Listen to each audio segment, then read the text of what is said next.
Donald Trump's speech tonight at the White House Correspondents' Dinner has completely bombed. It has turned into a campaign-style rally. The room is silent. People are on their phones. No one is laughing at him. He wanted everyone to laugh at him and play nice. Well, he got none of that because it just turned into a campaign rally full of grievances. And this was a night where the president was supposed to make jokes. He tried, but no one laughed. And I think that was the biggest takeaway from tonight's speech, is that the reporters in the room and most folks in the room just were stoic most of the time. See, the president's speech was a campaign rally. He laid out all of his grievances against elections, against Gavin Newsom, Barack Obama, you name it, he brought it up. But literally no one laughed. When he tried to make a joke, people just kind of stayed silent. And the few laughs that you did hear, well, came from folks in the room who worked for him, like the cabinet secretaries or the White House press secretary. And the president, who is a showman, is certainly not going to be too pleased with the fact that people just didn't laugh at his jokes. But his jokes were a lot more than just jokes. They were his regular campaign-style lines to a room full of reporters. A room full of reporters he regularly attacks on a daily basis, and attacked tonight, even if he meant it in jest. I, for one, am glad I was not in that room, because that was a long speech. And it's a speech that honestly just completely fell flat. So Donald Trump starts out the White House Correspondents' Dinner by telling a racist joke? Hi guys, welcome back to our channel. In case you're new here, my name is Maren. And I'm Maureen. Right, so in today's episode, you're going to be reacting to the White House Correspondent Dinner that Donald Trump held on 24th of July 2026, right? That is maybe 3 or 4 days ago, yeah? And the funny thing is that no matter how much he really tried giving out jokes, people were not laughing at whatever he was saying. So what did he default back to, right? The black woman he knew of, who he supposedly said was his supposed friend, Nicki Minaj. Right, and apparently that joke that he told of Nicki Minaj is the only joke that white people laughed at, but black people found very uncomfortable in that room. So in today's episode, we are going to be reacting to that joke and how black Americans took to that joke versus Obama jokes and how people took to Obama jokes. Right, but guys, we don't want to talk a lot. Let's watch what is happening and then we come back and talk about it. All in all, I just want to say that it's getting difficult to, defend Nicki Minaj, saying that she keeps on putting herself in these types of situations. But guys, let's watch what is happening and then we come back and talk about it. Remember to subscribe if it's your first time here. Also consider letting us know on the comment section what you think about this. Let's watch. So Donald Trump starts out the White House Correspondents' Dinner by telling a racist joke about Nicki Minaj? But after hearing the gunshots, many people yelled, get down," which caused Nicki Minaj to start twerking. Do you believe it? Get down. She's the only one that really understood what that meant. Quite an evening. But tonight we come... Get down. And he's saying that when someone said that after the gunfire, Nicki Minaj all of a sudden started twerking. Why Nicki, Donald Trump? What about Nicki makes you think that she would just want to start twerking? Is there something about Nicki Minaj, Donald Trump, that makes you believe that when someone says get down, that means to start twerking? What about her makes you think that's what she would do? Be honest with the American people. Tell me it had something to do with something else besides her skin color. And this is Nicki Minaj's friend.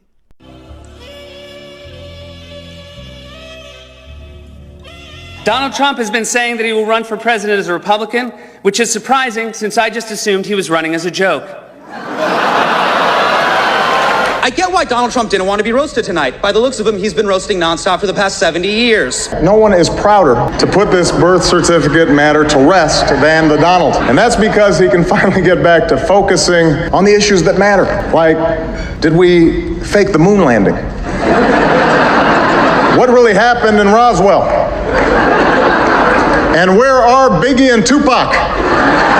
The Republican candidate for president owes $500 million in fines for bank fraud and is currently spending his days farting himself awake during a porn star hush money trial, and the race is tied? Say what you will about Mr. Trump. He certainly would bring some change to the White House.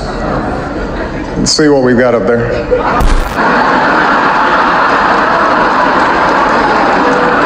Donald Trump often appears on Fox, which is ironic because a fox often appears on Donald Trump's head. Who is tweeting at 3 a.m. sober? Donald Trump, because it's 10 a.m. in Russia. Those are business hours. This may be the worst time in history to be a print journalist. It is the best time in history to be a courtroom sketch artist. Every sketch of Trump looks like the Grinch had sex with the Lorax. Donald Trump said recently he has a great relationship with the blacks, though unless the blacks are a family of white people, I bet he's mistaken.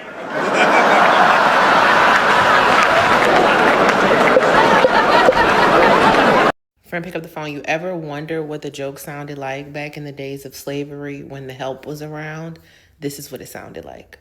But after hearing the gunshots, many people yelled, get down, which caused Nicki Minaj to start twerking. Do you believe it? Get down. She's the only one that really understood what that meant. It's quite an evening. But tonight we come back together to answer that heinous attack with unwavering resolve. A couple things I want to point out from this video. If you catch this brother in the audience, I don't know who he is. I don't know why he's there. However, you can tell he's uncomfortable. Look. Get down. She's the only one that really understood what that meant. He's like, what the fuck? Oh, wow. It's too late, buddy. It's too late. You're already there. Secondly, they're playing her like the clown that she possibly is, you know? It's like, let me perform a tap dance for them, and then they're going to make jokes about me. Gunshots, many people yelled, get down, which caused Nicki Minaj to start twerking. Do you believe it? Get down. She's the only one that really understood what that meant. Nicki Minaj, I know you're not embarrassed, but I'm going to be embarrassed for you. I know you're too prideful, too ignorant, and too far gone to be embarrassed, but that man just made the black joke of black jokes in front of white folks. I mean, even this black man was like, what did he just say? Nicki, if you don't understand this by now, you are literally their toy. They pull you off the damn shelf for giggles. They use you as they see fit, and then they make black stereotypical jokes about you. In a room full of predominantly white people, he put your blackness on display. He let you know right then and there, Nicki, that you're not one of them, but they need you. They need to toy you in front of ignorant black folks so they can do exactly what you tell them to do, which is coming from that man in office that just made a racist joke towards you. Like, I would be embarrassed, because just like Candace Owens, your card will be played. And as soon as you sidestep or feel uncomfortable about them making fun of your blackness, your hair, your tattoos, your probably not your felon of a husband because he's a felon too, they're going to toss you aside. And then you're really going to be the butt of all jokes. But you go ahead and keep tap dancing for a check. You'll go down in history like the rest of these black folks that was used by white people to get an agenda done and then tossed aside like an unused toy. So Donald Trump gave a speech at the White House Correspondents' Dinner tonight. I watched it so you don't have to, and it was a total disaster. I'm not saying that to exaggerate. It was really, really bad. He tried to make jokes and basically none of them landed. For example, this one. He said, the other day a senator I know got a text from his wife. She said, when you get home, I want to have you immediately come up the stairs and make love to me. And he said, I can't do both. You know, haha. In other words, haha, you can't go up the stairs and make love. Does anybody get that? Ugh. Here's another one where he joked about the gunshots at the first White House Correspondents' Dinner, saying that after people were told to get down, Nicki Minaj started twerking. What? He also went after Caitlin Collins, calling her young, attractive, asking if she ever smiles, and then saying he confused her and Dylan Mulvaney. He also put on a Trump 2028 hat near the end of his speech. And you know what? Fine. Run for a third term. Barack Obama's going to come out of retirement and kick his ass. So do that if you want. And you know it's bad when even Republicans on CNN saying some of the jokes didn't land. That's quite the admission. But overall, just a very bad speech and a very bad night for Donald Trump. It did not go well. Total flop. Here's some extremely concerning breaking news just came out. So bad that I am officially out of breaking news retirement temporarily because Hassan Piker is on break. But he just put on this Trump 2028 hat and announced at the Correspondents' Dinner that he will officially be running again. I'm going to play you the full clip because some people are saying, hey, the dinner is for making jokes, right? It's clearly a joke. As always, first of all, lock in, share, repost, get this word out. It doesn't look like he is joking to me. I'll play it for you so you can judge. But it sounds like, maybe they wrote it as a joke. Probably not, though. And it doesn't seem like he got the memo. He's probably doing what they always do with this stuff, which is they pitch it as if it's a joke, right? Oh, we're not serious, to test the waters. But it never ends up being a joke. So let it roll and you guys can decide. Ladies, I'm pleased to announce my intention to, and this is somewhat of a scoop, my intention to run for a fourth term as President of the United States. I will be doing that. I will be having an official. In fact, I think I have. Yeah.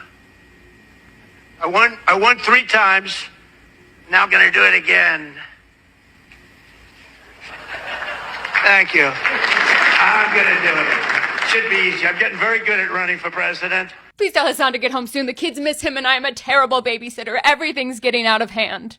Donald Trump is living a nightmare at the White House Correspondents' Dinner as it was all a setup to humiliate him and lecture him. Now, if you missed it, tonight is the White House Correspondents' Dinner, which is the second attempt of having it after the first one was interrupted. And Donald Trump thought it would be a celebration of him and fighting back. Instead, it was the opportunity to humiliate Donald Trump as he had to sit there and watch journalists receive awards for reporting on him and his relationship between Jeffrey and the files. And if that wasn't enough, they started lecturing Donald Trump on the First Amendment, with the host saying, quote, there is a difference between criticizing the press and trying to undermine it. One is healthy and makes us better. The other is what the founders hope to prevent. It was absolutely a brilliant takedown.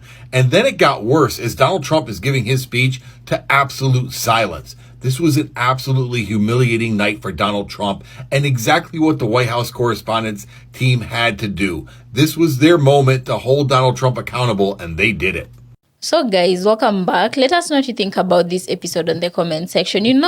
I want to imagine that for a person like President Trump, he is used to getting his way and he is used to getting the people's attention the moment he opens his mouth, right? Or the moment he walks into the room. There was a point in time where he didn't need to do much, I want to believe. He only needed to open his mouth and people would start laughing, right? That is called the effect of a wealthy person standing in front of you, right? A respectable person. But respectable, not so much, but wealthy. Right now, not so much. There was a point where he was highly respected because, especially when he showed the entrepreneur running. We watched it a bit, but we were too young to understand. Although we watched it because our parents watched it. Exactly, and we always remembered him by the phrase "You're fired." That is it, yeah. Mm-hmm. So I want to believe there was a point. Genuinely, people respected this man, and I also remember the first time he was running for presidency, right? Mm-hmm. He first of all, but I stand to be corrected, guys. You can let me know. According to my recollection, he came on as an independent candidate, right? Mm-hmm. And the man was so good to a point where Republicans put him on the ticket because they were like, we stand a very good chance of winning with this guy on the ticket, right? And I think most especially why the Americans who preferred him mm-hmm. was because he sold himself as a business person and not as a politician. Right. So for that reason, people believed that it was going to be different, right? Mm-hmm. And so we find ourselves reaching a point where there's so much that has been told and there's so much that people know about him right now that has made the respect level that they all have for him has just gone down a bit. When you think about the things that he's been accused of before, I feel like there's a certain type of respect people hold, especially with people, concerning people with power or celebrities. If you remain a mystery to people or if people don't know too much about you, then you'll find these people respect respecting you more because they're always trying to decipher and figure out what you're all about and who you are. But in this case, there's a lot that is known about Trump and his family that there's no more that has been left as a mystery. People really see through, what they're all about. And it's not only that the public knows so much about him. I think the point where the public truly changed and were going against him was because of his policies, and the policies he was passing were affecting more than just the people who didn't vote for him, or more than just the black community. It began affecting everybody, even the white community that voted for him. This is when public opinion shifted of him, right? And right now, when he makes jokes, people are just looking at him like,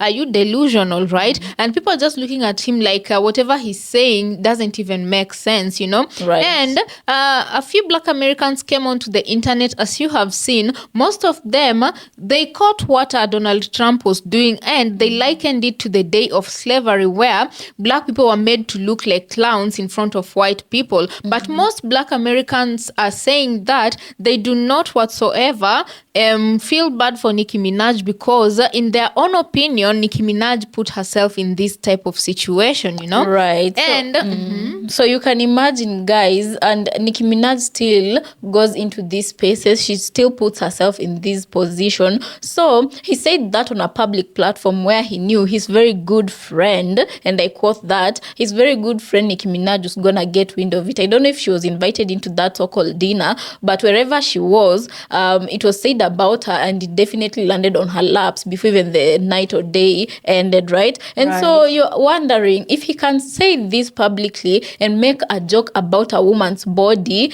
and attach to it a stereotype that obviously is gonna affect her image, and he was very comfortable with it, right? So you can imagine what these type of grown men say about people like Nicki Minaj, right? In a room where it's only just them, in a private room where it's only just them. Do you think that they talk about her in a respectful manner? Of course not. But I do feel sorry for Nicki Minaj to some extent, because she's also human, right? I'm trying to imagine, because at the end of the day, when people do things, you want to attach yourself to power, you want to attach yourself to good money, and you want to kind of also leave behind a legacy. The legacy, she already has it, right? But right now, there's something else she's chasing. I would assume that is power, right? But you wouldn't expect that in the effort to do this, your name also, or your reputation, goes down the drain, because it's too soon for Donald Trump to be doing this, being that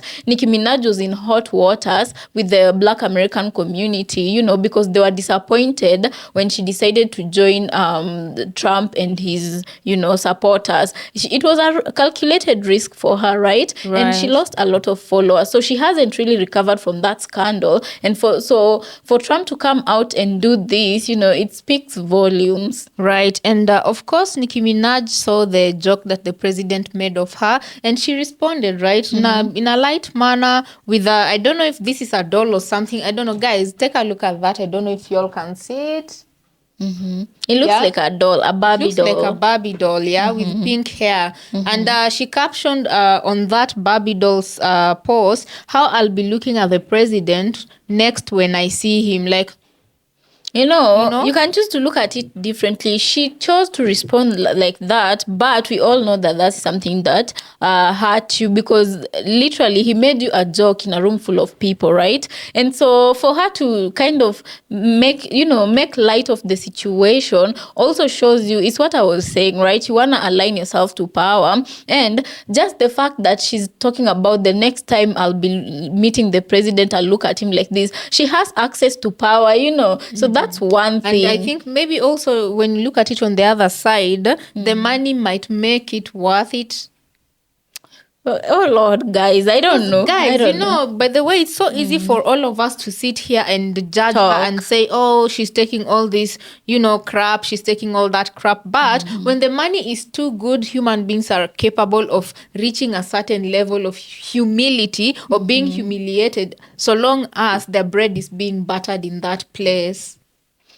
Anyway, guys, I think we won't talk too much about that. Just let us know what you think about this episode in the comment section. And this is a clear indication that it's not like he cares about Nicki Minaj or their friendship. What he cares about is having someone there he could always revert back to if he needs to save face and make himself look good, And Nicki Minaj was there to be a clown for him, But let us know what you think about this episode down in the comment section. Also, consider subscribing if it's your first time here, and we'll catch you on our next episode. Thank you so much for always tuning in.